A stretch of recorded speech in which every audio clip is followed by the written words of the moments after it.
नमस्कार दोस्तों, स्वागत है आप सभी का आज के इस वीडियो में। हर बार की ही तरह मैं हूं आपका होस्ट और आपका दोस्त डॉक्टर विनय चौधरी। सबसे पहले मैं आपके सामने यह 10 बातें रख रहा हूं। थोड़ी देर के लिए आप भूल जाइए कि आपकी मान्यताएं, विचारधारा या आस्था क्या है। आप बस अपने केवल तर्क शक्ति, विवेक या सामान्य ज्ञान का प्रयोग कर इन 10 बातों को सुनिए और फिर निष्पक्ष होकर निर्णय कीजिए कि क्या यह 10 बातें सत्य हो सकती है या झूठ हो सकती है। पहला, यह संपूर्ण ब्रह्मांड और सृष्टि केवल 5000 वर्ष की है और हर 5000 वर्ष में एक फिल्म की तरह वैसी की वैसी ही रिपीट होती रहती है। दूसरा, आने वाले कुछ वर्षों में या कहें 2036 में यह संपूर्ण सृष्टि का विनाश हो जाएगा, जिसमें इस पृथ्वी पर रह रहे 800 करोड़ से भी अधिक लोग मारे जाएंगे, लेकिन उसमें केवल एक ही संस्था के कुछ लोग बचे रह जाएंगे।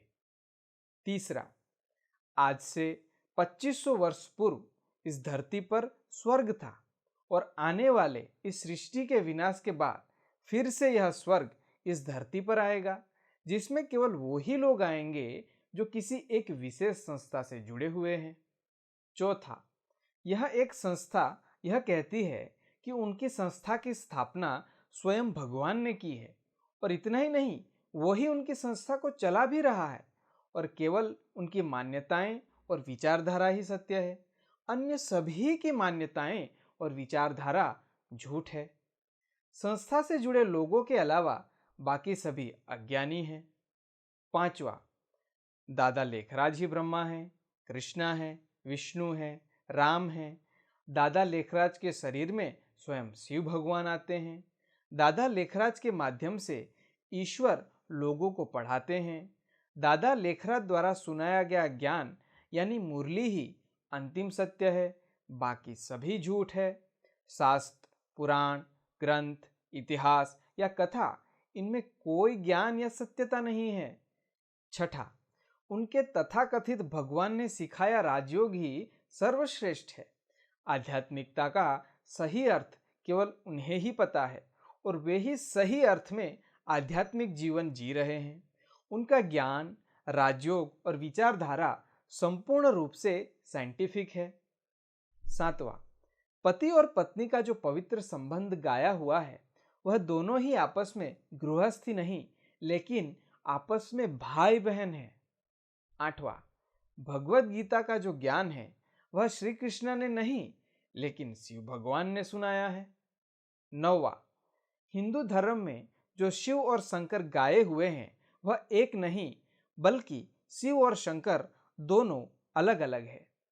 10वां, एक संस्था जो स्वयं अलग अलग संस्थाओं में बट चुकी है और जिनकी आपस में ही नहीं बनती है, लेकिन फिर भी वह कहती है कि सारा विश्व जो है वह एक परिवार है। केवल आपका विवेक और सामान्य ज्ञान का प्रयोग करके बताइए कि इनमें से कौन सी बात आपको सही या गलत लग रही है। कमेंट बॉक्स में अपना जवाब जरूर दीजिएगा दोस्तों।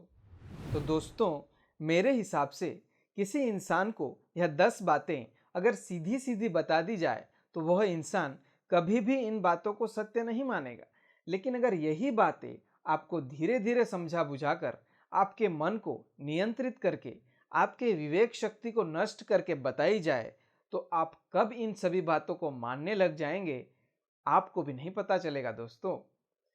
ब्रह्मा कुमारी संस्था भी यही करती है, मेरे साथ भी यही हुआ। अगर यह सारी बातें मुझे उनसे जुड़ने से पहले एक साथ बताई जाती तो मैं कभी भी इस पर विश्वास नहीं करता, लेकिन ईश्वर के ज्ञान का दावा करके यह सारी बातें भगवान के नाम पर इनके द्वारा आपको धीरे धीरे बताई जाती है ताकि आप इन सभी बातों पर प्रश्न ही ना कर सको या तब तक आपका विवेक ही नष्ट हो गया होता है।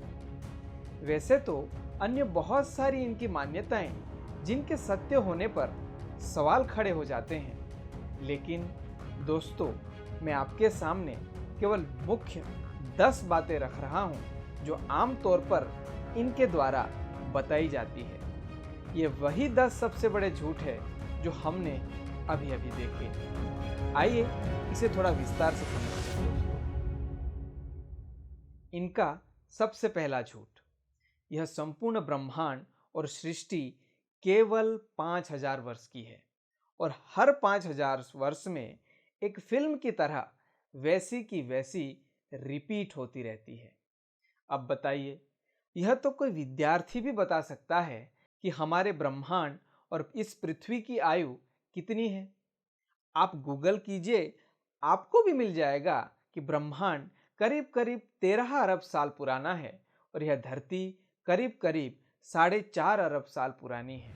इनका दूसरा झूठ, सृष्टि के विनाश की बात। ब्रह्मा कुमारीज के अनुसार 2036 में यह संपूर्ण सृष्टि का विनाश हो जाएगा, जिसमें केवल ब्रह्मा कुमारी संस्था से जुड़े लोग ही बचेंगे और पृथ्वी पर रह रहे अन्य 800 करोड़ से भी अधिक लोग मारे जाएंगे। इतना ही नहीं, इनसे पहले भी यह विनाश की झूठी भविष्यवाणी कर चुके हैं दोस्तों। 1942, 1945, 1950, 1976, 2000, 2012, लेकिन हर बार दोस्तों, हर बार इनका यह झूठ ही साबित हुआ है। यह केवल एक ही संस्था नहीं है जो विनाश की बात कर रही है दोस्तों।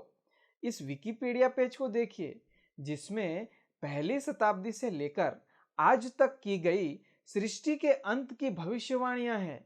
लेकिन दोस्तों, आज तक भी, अभी तक भी एक भी बार इस सृष्टि का अंत या विनाश नहीं हुआ है और न ही आने वाले निकट भविष्य में होने वाला है।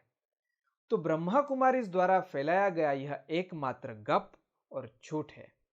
और दोस्तों, लिख कर रख लीजिए, जैसे पहले इनके विनाश की भविष्यवाणियां गलत साबित हुई है, 2036 में भी इनका यह झूठ फिर इनको एक बार झूठा साबित करेगा और उस झूठ को छिपाने के लिए फिर और झूठ आपको बताए जाएंगे। तीसरा, उनके 5000 वर्ष की सृष्टि के अनुसार इस सृष्टि के इतिहास में आज से 2500 वर्ष पूर्व इस धरती पर स्वर्ग था। हाँ दोस्तों, स्वर्ग था।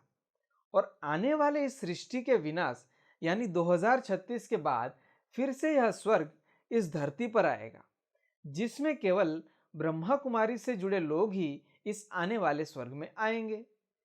अब मुझे ये बताइए दोस्तों कि आखिर उनके 5000 वर्ष के सृष्टि चक्र में डायनासोर का विकास और उनका विनाश कब हुआ? इंसानी सभ्यता की बात करें तो हिस्ट्री चैनल के अनुसार ये 6 सभ्यताएं दुनिया में सबसे पुरानी मानी जाती है।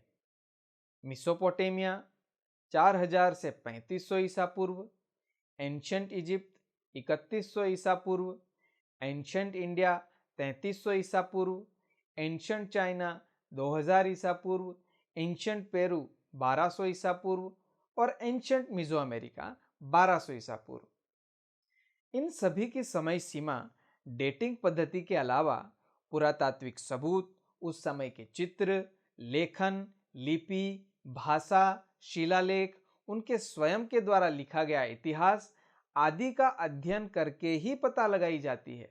और मजे की बात देखिए दोस्तों, जब ब्रह्मा कुमारीज के ज्ञान के अनुसार 3000 ईसा पूर्व से ईसा तक इस धरती पर, वो भी मुख्य रूप से भारत देश में जब स्वर्ग था, उसी समय भारत और सारे विश्व के अलग अलग स्थानों पर ये अलग अलग सभ्यताएं भी रहती थी। आप बताइए कि यह कैसे संभव है? तो यहां भी हम देख रहे हैं कि कैसे इनका यह तीसरा झूठ पकड़ा गया, जिसका इनके पास कोई पुरातात्विक या वैज्ञानिक आधार नहीं है। चौथा, ब्रह्मा कुमारी संस्था यह कहती है कि उनकी संस्था की स्थापना स्वयं भगवान ने की है और वो ही उनकी संस्था को चला रहा है। और इतना ही नहीं दोस्तों, वो तो यह भी कहते हैं कि केवल उनकी मान्यताएं और विचारधारा ही सत्य है, अन्य सभी की मान्यताएं और विचारधारा और आस्था सभी झूठ है। संस्था से जुड़े लोगों के अलावा बाकी सभी अज्ञानी हैं। बाहरी दुनिया वालों को तो पता ही नहीं है कि भगवान कौन है, कैसे कार्य करता है, कहाँ रहता है। ब्रह्मा कुमारीज के मुताबिक केवल वो लोग ही भगवान को जानते हैं। बाकी कोई भी वास्तविक भगवान को नहीं जानते। उनका तो यहाँ तक कहना है कि वो ही सच्चे सच्चे ब्राह्मण हैं और इनके अलावा दुनिया के बाकी सभी लोग शूद्र हैं, शूद्र। यह तो आप सुनकर ही बता सकते हैं कि यह कितना बड़ा झूठ है। पांचवा, ब्रह्मा कुमारीज के अनुसार उनकी संस्था के स्थापक दादा लेखराज ही सब कुछ है दोस्तों। दादा लेखराज जी ब्रह्मा हैं, दादा लेखराज जी कृष्णा हैं, दादा लेखराज जी विष्णु हैं, दादा लेखराज जी राम हैं, और यहाँ तक कि दोस्तों दादा लेखराज के शरीर में ही स्वयं शिव भगवान आते हैं और दादा लेखराज के माध्यम से ईश्वर लोगों को पढ़ाते हैं। दादा लेखराज द्वारा सुनाया गया ज्ञान यानी मुरली ही अंतिम सत्य है, बाकी सब कुछ झूठ है। शास्त्र, पुराण, ग्रंथ, इतिहास या कथा है, इनमें कोई भी ज्ञान या सत्यता है ही नहीं। विज्ञान क्या कहता है, वास्तविक इतिहास क्या कहता है, इनसे इनका कोई वास्ता ही नहीं है दोस्तों। इनके दादा लेखराज ने जो कह दिया वही अंतिम सत्य हो जाता है। अब आप मुझे बताइए कि हिंदू धर्म के किस शास्त्र में यह बात लिखी है कि दादा लेखराज ही सब कुछ है। दोस्तों, यह तो इनके द्वारा बनाई गई मनगढ़ंत बातें ही है और कुछ भी नहीं। छठा, इनके तथाकथित भगवान ने सिखाया राजयोग ही सर्वश्रेष्ठ है। आध्यात्मिकता का सही अर्थ केवल उन्हें ही पता है और वे ही सही अर्थ में आध्यात्मिक जीवन जी रहे हैं। उनका ज्ञान, राजयोग और विचारधारा संपूर्ण रूप से साइंटिफिक है। सबसे पहले तो इनका मानना है कि इनके तथाकथित ईश्वर ने ही इनको राजयोग सिखाया है। लेकिन अगर आप इतिहास देखेंगे दोस्तों, तो राजयोग इनकी संस्था की स्थापना से पहले ही भारत देश में प्रचलित था। लेकिन इन्होंने ईश्वर के नाम पर अपना ही एक नया रूप दे दिया है और उसे ही सर्वश्रेष्ठ घोषित कर दिया है। कौन सा योग करना चाहिए या नहीं करना चाहिए, यह आपकी स्वयं की पसंद होनी चाहिए। लेकिन भगवान के नाम पर केवल अपने ही विधि और अपने ही राज्यों को सर्वश्रेष्ठ बताना, दोस्तों यह कहाँ तक सही है। और दूसरा, अगर इनका राजयोग इतना ही शक्तिशाली है जैसा कि इनका दावा है कि जिससे व्यक्ति हेल्थी, वेल्दी और एवर हैप्पी बन जाता है, यहाँ तक कि कैंसर जैसी बीमारी तक ठीक होने का दावा किया जाता है, तो क्यों इनके महान राजयोगियों को भी आज के आधुनिक मेडिकल साइंस की मदद लेनी पड़ती है? और इतने योगी होने के बावजूद भी इतनी सारी भयानक बीमारियां क्यों उनको हो जाती है? यह यही सिद्ध करता है कि यह भी इनके द्वारा फैलाया गया एक बहुत बड़ा झूठ है। सातवां झूठ, पति और पत्नी का जो पवित्र संबंध गाया हुआ है, वह दोनों ही आपस में भाई बहन हैं। दोस्तों, भाई बहन। जिस पति पत्नी के संबंध से गृहस्थ चलता है, यह सृष्टि चलती है, उन्हें ही वे आपस में भाई बहन कह रहे हैं। यह तो भाई बहन के संबंध को ही अपवित्र कर रहे हैं। आपने कभी ऐसा सुना है भला हस्बैंड और वाइफ कभी आपस में भाई बहन हो सकते हैं? यहाँ तक कि इनके द्वारा हस्बैंड वाइफ दोनों को सिखाया जाता है कि जब आप अपने परिवार या समाज में हो, लेकिन अंदर से या दिल से या जब आप संस्था में आते हो, तो आपको भाई बहन होकर रहना है। वह इसलिए ताकि बाहर वालों को पता ही नहीं चलना चाहिए कि ब्रह्मा कुमारीज वाले पति पत्नी को भाई बहन बना रहे हैं, नहीं तो संस्था का नाम बदनाम हो जाएगा। फिर जो नए कपल्स हैं वो इनसे जुड़ेंगे ही नहीं, क्योंकि उनको पहले से ही पता चल जाएगा कि यहाँ तो हस्बैंड वाइफ को भाई बहन बना देते हैं। तो यह बातें जानबूझ करके सभी से छिपाई जाती है, लेकिन यह बात मैं आपको खुले तौर पर बता रहा हूं। झूठ नंबर 8, भगवत गीता का जो ज्ञान है दोस्तों, भगवत गीता का जो ज्ञान है, ध्यान से सुनिएगा, भगवत गीता का जो ज्ञान है वह श्री कृष्ण ने नहीं, लेकिन शिव भगवान ने सुनाया है। यह तो कोई छोटा सा बच्चा भी बता सकता है कि भगवत गीता में जो संवाद है वह श्री कृष्ण और अर्जुन के बीच है, जिसमें शिव भगवान का दूर दूर तक कोई लेना देना ही नहीं है। लेकिन ये तो कहते हैं कि पूरा का पूरा गीता ज्ञान ही स्वयं शिव ने सुनाया है।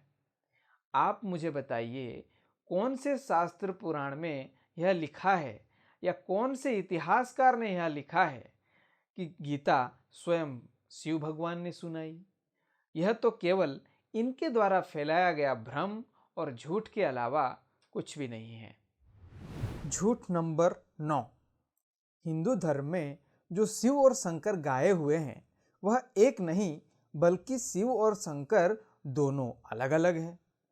गीता शिव ने सुनाई यह झूठ कम पड़ रहा था तो और एक झूठ लेकर आ गए। आप ही बताइए, क्या शिव और शंकर एक ही भगवान के नाम हैं या अलग अलग? बिल्कुल सही। अभी तक तो शास्त्र पुराण में शिव और शंकर दोनों एक ही शिव भगवान के लिए प्रयोग में लाए गए नाम हैं, लेकिन इनको पता नहीं कौन ज्ञान देता है कि इतनी सामान्य सी बात को भी नहीं समझते हैं और कहते हैं कि शिव अलग है और शंकर अलग है। 10वां झूठ। ब्रह्मा कुमारी संस्था जो स्वयं अलग अलग संस्था में बट चुकी है और जिनकी आपस में ही नहीं बनती, लेकिन फिर भी वह कहते हैं कि सारा विश्व जो है वह एक परिवार है। जैसे कि हमने वीडियो नंबर 2 में देखा कि यह संस्था स्वयं कितने टुकड़ों में बटी हुई है और जिनकी आपस में बनती भी नहीं है, और दूसरों को क्या ज्ञान सुना रहे हैं कि सारा विश्व एक परिवार है। दूसरा, इनकी वजह से जिनका परिवार और जीवन बर्बाद हुआ है, तो क्या वे इनके परिवार नहीं हैं? ऐसे लोगों को किसी भी प्रकार की सहायता चाहिए होती है तब तो कहेंगे हम तो संस्था है, हमारा यह नियम है, हमारे यह कानून है, इसलिए हम आपकी मदद नहीं कर सकते। तो क्या वास्तविकता में परिवार में ऐसा होता है? उनकी वो कोई मदद नहीं करेंगे, लेकिन दुनिया में क्योंकि उनको नए नए लोगों को अपनी संस्था में जोड़ना है या कहे फंसाना है, तो यह झूठा दावा करना है कि हम सारा विश्व एक परिवार है और हमारी संस्था एक परिवार है। अरे, जब संस्था है तो संस्था ही कहो ना, ईश्वरीय परिवार या विश्व परिवार क्यों कहते हो जबकि आप एक वास्तविक परिवार जैसा व्यवहार ही करने वाले नहीं हो? तो दोस्तों, ये है ब्रह्मा कुमारीज के अनगिनत झूठ में से सबसे ज्यादा प्रभावित करने वाले 10 सबसे बड़े झूठ। इन सारी बातों को या कहें झूठों को आपको कभी भी पहले से ही नहीं बताया जाता, क्योंकि वो लोग भी जानते हैं कि अगर आपको अभी से बता दिया तो आप उसे मानेंगे ही नहीं और संस्था से जुड़ेंगे ही नहीं। इसलिए पहले वो कहेंगे आप 7 दिन का राजयोग का कोर्स करो, उसमें कुछ कुछ आपको बताया जाएगा। फिर वो आपको कहेंगे अभी आप रोज हमारी मुरली सुनो, यानी उनका ज्ञान सुनो। ऐसे धीरे धीरे आपका ब्रेन वॉश कब हो जाएगा आपको भी पता नहीं चलेगा। और ऊपर हमने जितनी भी बातें की, यह झूठ और अन्य सारे झूठ और इनके द्वारा बताई जाने वाली हर एक बात आपके लिए कब सत्य बन जाएगी आपको भी नहीं पता चलेगा। और अंध भक्तों की ही तरह इन्हीं बातों और संस्था के बचाव में आप भी खड़े हो जाएंगे कि नहीं नहीं, इनके द्वारा बताई गई हर एक बात स्वयं ईश्वर ने कही है और वो ही अंतिम सत्य है।